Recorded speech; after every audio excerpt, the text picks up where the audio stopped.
Hein. Mais la mémoire fait partie, de tout la matière, l'esprit, et tout ce qui se passe est mémorisé quelque part. C'est ça le rôle du lymphocyte, c'est de mémoriser. Alors j'ai dû me tromper de terme. Le petit truc glouton là qui mange, ce qui est pas gentil encore, là, voilà, le sein le système immunitaire. Il existe d'ailleurs quelque part. Il y a des leucocytes, des macrophages aussi. Mais ça date, les macrophages, vous voulez dire? Oui. Oui. Mais on s'adapte, mais votre peau est pleine de staphylocoques, streptocoques et tout. Les microbes font partie de vous.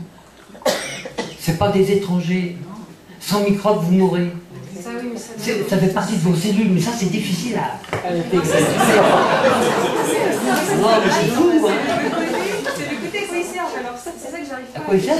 À la vie. Non, alors la vie sert à quoi? Pourquoi Dieu a créé l'univers plutôt que rien du tout? Mais là, on est jusqu'à 3 h du matin et demain. On n'en finit plus. Vous voyez, comme les dogmes, c'est long à enlever de la tête. À quoi? À quoi il sert le macrophage? Si du coup on vient en symbiose avec les petites billes là. C'est les éboueurs, oui. S'il me donne un coup de poing, je le ferai plus maintenant parce que je suis un peu plus sage qu'à 20 ans, mais tac, je réagis. Parce que ça me plaît pas. Parce qu'il ne fait pas partie de moi. Les macrophages, à l'extérieur, tout n'est pas... C'est pas le paradis, ni l'enfer. La vie, c'est un renouvellement permanent de toutes vos structures. Chacune de vos cellules se renouvelle en permanence. La chair des cellules, comme les microbes. C'est la base de la vie. C'est pour ça que je propose une autre façon de concevoir la vie.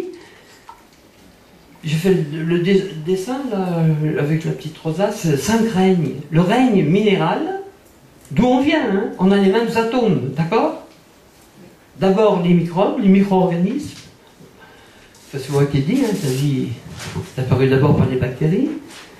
Les micro-organismes qu'on retrouve de partout, à l'intérieur même des cellules, qui décident de s'organiser ensemble, des colonies, puis des colonies plus structurées, des êtres comme les végétaux, les arbres, et puis des animaux, et puis les humains. Et tout ceci, on a en commun les mêmes atomes que le minéral, mais on meurt et on y retourne. Et c'est un tourne-vers permanent, c'est ça la vie. Donc les macrophages participent à ce renouvellement permanent, mais vous avez encore l'idée qu'ils vont manger des choses, des micropathogènes, quoi. Il faut bien qu'ils vivent. Mais si au microscope vous regardez votre peau, vous tombez dans un syncope. Oui. Au millimètre carré, il y a des milliers et des milliers de petites bêtes qui vivent mais qui ne sont pas étrangères. Elles font partie de vous. Elles sont consubstantielles à vous. Oui, mais c'est difficile à rentrer. Hein. Non, c'est pas ça qui est difficile à rentrer, c'est le côté Eh bien vous servez à quoi? À poser des questions bêtes. Eh ben non, mais... Non, c'est pas des questions bêtes, ce que vous dites, c'est fondamental. Je taquine un peu, mais... Non, mais ça... Oui, à quoi servent les bactéries? À quoi sert la vie? Oui.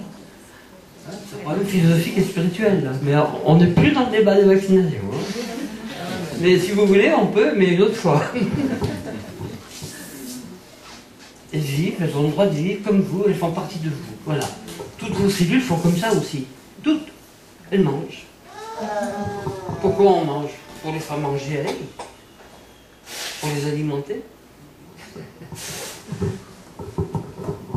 Si on a une vue synthétique, vous voyez, ce qu'on n'a pas à la faculté de médecine, et puis encore moins dans les médias, mais si on a une vue synthétique de l'homme, et là on a une petite partie, parce que c'est une partie d'un cosmos, d'abord d'une biosphère, et puis bon, ça va loin, mais déjà concevoir que les microbes font partie du grand courant de la vie sur Terre, et ils en sont à l'origine, et ils recyclent nos cadavres. pour laisser retourner au minéral, mais le minéral fait partie du biologique. La vie ne s'arrête pas au biologique. On a cette conception, mais encore une fois, d'un côté la matière inerte, comme on disait autrefois, puis de l'autre côté la vie, le corps, l'esprit, on sépare tout. Comme si la science avait une tronçonneuse rationnelle dans l'esprit, vous voyez, on coupe tout. Hein. Mais à force d'analyser, voilà où on en est aujourd'hui aussi. Hein. On pêche cher. Il n'y a pas de synthèse. Il n'y a pas de vision holistique.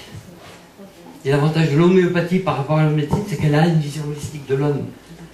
On tient compte de ses conditions de vie, de son affectif, de la façon dont il réagit au changement de la biosphère, à l'humidité, au soleil, à la chaleur, au froid. La médecine jamais ne tient compte de ça. Elle veut vous coller sur le dos des étiquettes collectives, hein, complètement dépersonnalisées, et les autres médecines, dont l'homéopathie fait partie, respectent vraiment la personne humaine à fond, quoi. On ne parle pas de type, par exemple. On ne parle pas de bactéries. On s'en fout, en fait. Mais on s'en fout complètement, et une angine peut guérir en 24 heures, une otite. Plus vite qu'avec les antibiotiques. Et là encore, vous êtes martelé au niveau sûrement intellectuel par ce qu'on a appelé longtemps la révolution des antibiotiques. Mais c'est fou, ce truc-là. Mais l'homéopathie guérissait depuis longtemps les infections, même la tuberculose, le choléra. Avec de l'homéopathie et plus vite. Et il n'y avait pas d'antibiotiques à l'époque. Il y a longtemps que l'homéopathie a guéri des choses. En ce moment, il y a Homéopathes sans frontières qui a guéri il y a 20 ans, qui a enrayé l'épidémie de choléra en Amérique latine, je ne sais plus où c'était, Pérou, j'en sais rien, je pense. Et il y a un an ou deux, je les avais entendus à France Culture, ils étaient en train d'enrayer main dans la main avec les allopathes une grosse épidémie de choléra, je ne sais plus dans quel pays d'Afrique. Et les allopathes, disait-il, étaient très contents d'avoir des homéopathes à leur côté parce qu'ils n'y arrivaient pas, quoi. Donc la révolution des antibiotiques, mais là aussi il faut arrêter les conneries, quoi. Ça n'a jamais été une révolution, sauf peut-être une révolution financière pour certains, parce que c'est vrai que l'abus des antibiotiques, ça a été. Alors maintenant c'est plus systématique. Évidemment, les maladies nosocomiales, je sais pas, j'en parle dans le livre là, mais n'oubliez pas quand même que la médecine tue 34 000 fois. C'est plus que ça même, c'est chiffre minimum sur internet qu'il est. Hein. Maladies nosocomiales et iatrogènes. Je minimise. 34 000 il y a 2 ans. Alors c'est peut-être monté. Mais 34 000 morts par an. Par rapport aux accidents de la route. On parle des accidents de la route pour mettre les radars, tout ça. Mais la médecine qui fait 34 000 morts par an, alors mon confrère dit que c'est beaucoup plus. Bon, ben voilà quoi. Mais on dit rien, vous voyez, on est soumis, alors voilà, on subit, l'obligation de subir, il n'y a pas d'obligation de subir. Il faut retourner cette phrase, là. Il faut brûler ce truc. C'est Jean Rostand. Non mais oui, Jean Rostand c'est un grand bonhomme, mais il a le droit d'avoir tort. On n'est pas obligé de subir. Heureusement.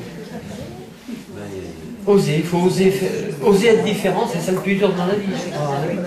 Oser la différence, mon Dieu. Ben, c'est la vie, la différenciation. Hein. Différenciation, un œuf, une cellule, et puis après, c'est toujours différent. Pourquoi c'est toujours différent, la vie? Ben, si on était tous des clones, qu'est-ce qu'on se ferait chier, là, franchement. Si on se ressemblait tous, il n'y avait pas de différence, pas de... Alors on appelle ça la biodiversité. Et oui, la biodiversité, elle est partout. Hein. Elle est même affective, elle est mentale, elle est intellectuelle. Heureusement qu'il y a de la... qu'on est différents. Je reviens juste sur les antibiotiques un peu, parce que... Quand même. Vous êtes un bon, laboratoire. alors, il y a l'homéopathie, ça, ok? Qui pourrait soigner, tuberculose... Ah ouais, c'est bon. S'il n'y a pas l'homéopathie à ce moment-là, est-ce que l'antibiotique, est-ce que vraiment il a servi à rien du tout? Ou est-ce qu'il a permis de prolonger quand même? Ou est-ce que vraiment... Ça dépend sur ce fait à court terme. Il y a tellement de facteurs. Écoutez, c'est venu après la guerre de 40. Hein. pénicilline et un strepto, pénistrepto, on mettait pour les fibres.